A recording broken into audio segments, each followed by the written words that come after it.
What's up, everybody? Welcome to another edition of Film Session. So, when Indiana's lost to Iowa on Saturday afternoon, Bennett Stirtz carved up the Hoosiers for 27 points and 5 assists. While those are impressive numbers, it was really what he was able to do at a high ball screen action, reading Indiana's defense and taking what was there each time, that was most impressive. So, let's dive in and check out how he got it done. First one, just under 10 minutes to go in the first half. 14-8 Iowa was a low-scoring affair to start, and then both teams started scoring at a pretty good clip. So as this evolves, we'll see Sturtz pass here, and then a little dribble handoff into like a little high ball screen here. Sturtz is coming around this way, and he's got the empty side here, right? He's got a lot of space, and we do have Tucker DeVries here that may switch, may help a little bit, may kind of recover to his man. As this evolves, the empty side and no defender there, and Enright going under and not being able to cut him off, he simply just goes all the way to the rim, and it's a goaltend for 2 points here. So no reason for him to dish. He had a lane. He drove it against a smaller defender, Enright, picked up 2 points with the goaltend. Next one, a little fake out of this first ball screen, and then Maniau sets this one on Connerway. We got Sturtz coming this way this time, coming right again. But Indiana's able to, keep the ball, get the ball out of his hands, and there's not really an advantage here for Iowa. But this is what's so deadly about Sturtz and this Iowa team in McCollum and late in the shot clock stuff is Indiana defends well. We got now on this one, there's 9 seconds left in on the shot clock. So fake starts going this way, but now there's the handoff, and now he's going to come back right again. Okay, 8 seconds to go on the shot clock, and he makes Indiana pay this time. We got him coming through the lane, and we got 4 defenders collapse. We have DeVries, who's in help defense on the low block here, out to Banks, right? So there's a pretty good space. We got Enright stunting in. We got Connerway on his hip behind him, and we got Sam Alexis right here in the paint as well. So we got 4. I mean, even look at Wilkerson in here too. I mean, he has collapsed all 5 of Indiana's defenders. So from there, it's just the pass to the corner. And we saw Enright go over there, but just kind of stunts away, doesn't actually get a hand up. And the shot comes up from Banks, rattles around a bit, but it drops in for 3. So there's a time when he collapses the whole defense, finds a teammate now, because that's what was there on this possession, just like the drive on the first one was there. Third one. These are kind of all right in succession here. We got 7:24 to go in the first half. And again, we'll see Iowa not get anything going yet. We're down to 16-15. Now here comes Sturtz. We got the initial ball screen here. He's coming this way. And as this evolves, stopped again. So we got 13 seconds still left, some time, but Sturtz decides this time around just to take Enright one-on-one. Right? He's got the height advantage, and, this is a good player here. Enright has proven to be a good defender, but this was a pretty tough matchup for him due to size and just the skill of Sturtz. So he'll pull him out as he crosses over, goes right. And as he gets into the lane, we saw DeVries was here in the help. He came in, but he's worried about the dump off. So then he goes back over to his man here. And Sturtz, we do have Alexis coming over to try to ward off, his right-handed shot here. So again, taking what the defense has given him, he's got the left side open on the rim now because DeVries retreated, and he goes up. He did do this right-handed, a little crafty action here and gets it over Alexis for another bucket. So this time, drives in with DeVries retreating. He sees a lane to his left, takes it, scores. All right, next one, still in the first half here, 6:45-ish to go. We got 1 ball screen to start here. Pretty high out. He's coming right once again. Then we got a bit of a stagger here, yeah. Here's another screen Maniau, and now he's going this way still. So as this evolves, what ends up happening, and let me run this back a little bit, is Alexis this time just sticks in front of him. There's no recover back to Maniau. So Maniau is now rolling to the rim here through the paint and pretty unencumbered because Alexis has basically almost fully committed here. So yeah, he steps up on the pass, which gives even more space here. And we see Wilkerson is not over hard on the help here. He's still out a little bit off of the block. And this allows the pass right into the middle of the paint for a rolling defender. And he gets it up pretty easily for the score. So the roll man's open this time because the roll man's defender comes right up to Stirtz, and Enright didn't do kind of like a hard switch. He was already behind the roller, and it's more points for Iowa off of Sturtz's reads here. Timeout Indiana, I think, then. All right, here we go again. Ball screen here. You get the idea. First ball screen. He's going right once again. Indiana stops him.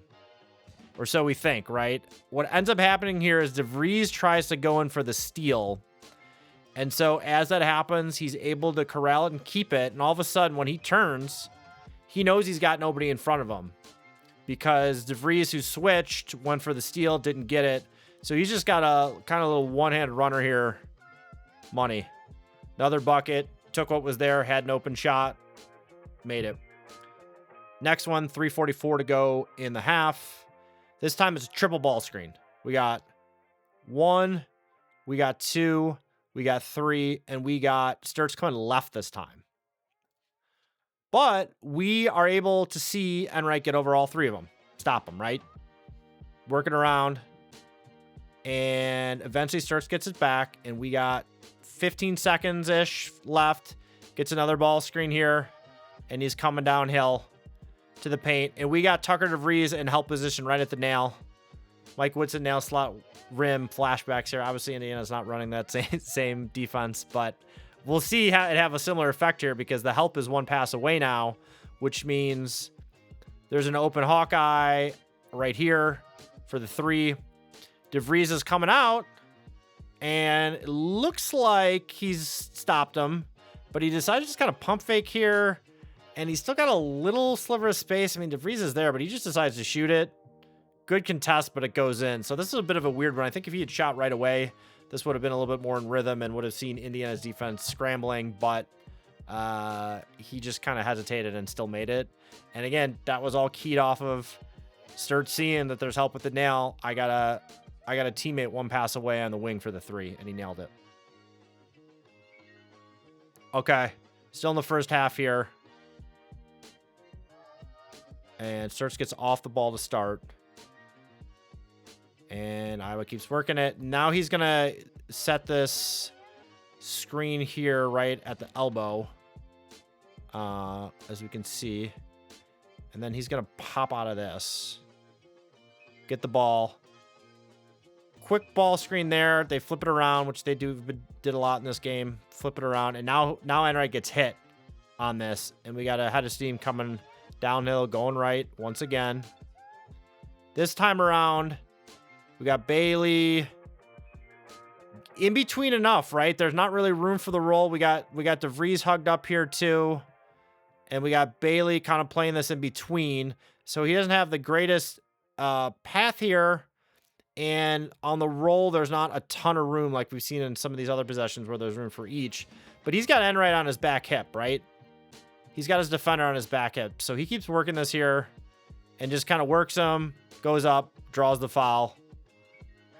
And he's to the line now where, again, he had 10 of 11 on the game. I want to say this is the one possession where he got fouled where he actually missed the free throw. That was his one miss out of the 11 he took.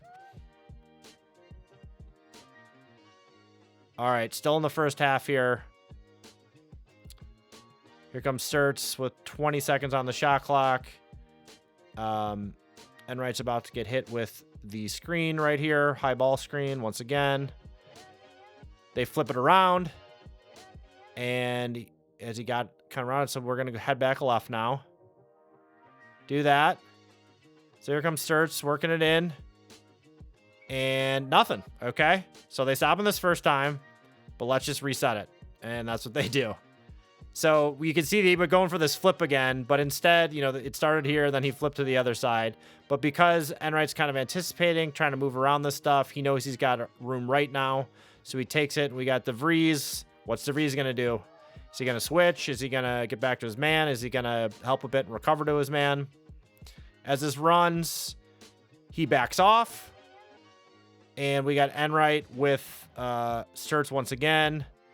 And we got Wilkerson kind of stunting in to help. And he simply just draws another foul here. Didn't have the jump off, didn't have much else. I'll just take it one-on-one. I'll draw fouls at a high rate in this game. That was what was there. He took it. All right, now we're into the second half.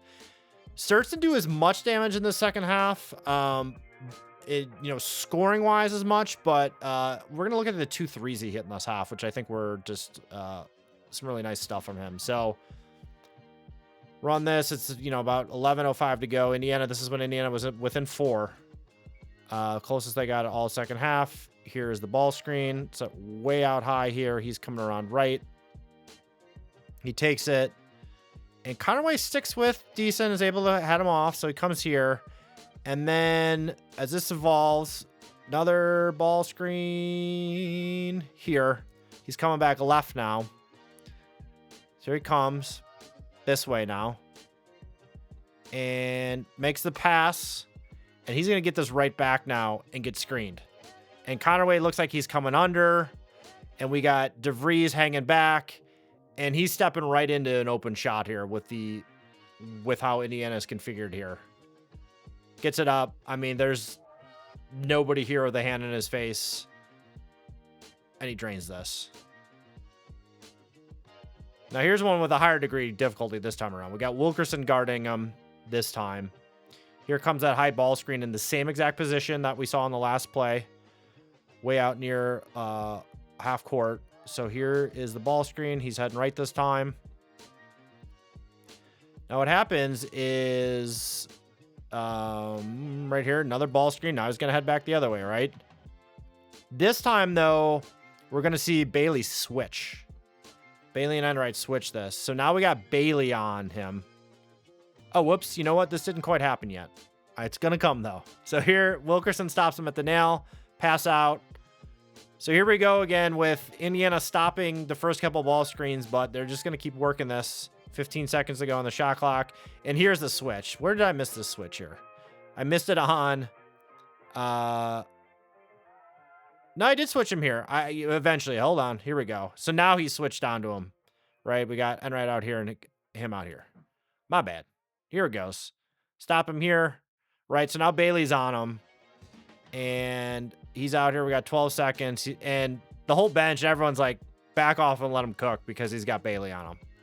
So he'll go here. And Dorn just pops out, I guess, to kind of double team him or try to stop the drive. I'm not quite sure why he popped out, or just to, I guess, give Bailey some relief.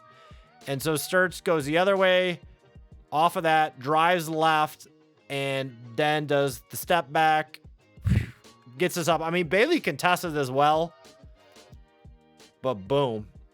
Got a big on him. I'm going to drive you. I'm going to step back. I'm going to make this 3. That's an NBA level play right there from Stirtz, who by all accounts looks like he will be a draft pick in the NBA based on where he's projected now and showing off stuff like this against Indiana. So yeah, he just really carved Indiana up, and they just weren't quite able to figure out everything that Indiana did. Even if they stopped them at times, they just kept running these high ball screens, and eventually in the possession, he was able to get an advantage, get his teammate an advantage, went to work, made the right decisions, made heady plays, and it was a big reason why I think Indiana's will just got broken as the game went along, because these long possessions just drained them, and they still weren't able to stop them. So that is all for this one. We will catch you in the next one.